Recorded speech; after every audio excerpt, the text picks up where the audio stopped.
Long before Title IX and before women's sports filled arenas, Patsy Neal was making history on the basketball court.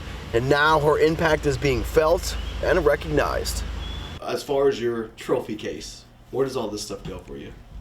This has to go at the top of the list because it came from my home state. At 87 years old, Neal, who lives in Matthews, was inducted into the Georgia Sports Hall of Fame, the latest honor in a career that represented one of the earliest chapters of women's athletics in America.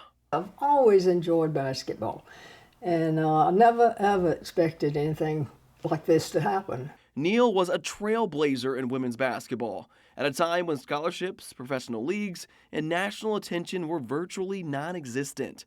Her resume includes 3 AAU All-American selections and a national free throw title in 1957 when she made 48 of 50 shots. And at that time, they were one of the few states that had sports for women because Title IX has not come into existence.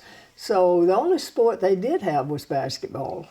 And we played games right before the guys played, so the support system was fantastic. This was a '64 World Basketball Championship in Peru. And Neal also represented the United States on the world stage, helping the U.S. win gold in the 1959 Pan American Games and serving as captain of the U.S. team at the 1964 World Championship. I got to carry the USA flag. I guess that's the high point of anything that ever happened to me.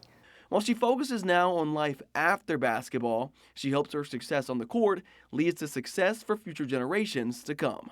Learning to adjust to failure is just as important as learning to adjust to success. In fact, sometimes it's more important, because if you can adjust, you don't quit.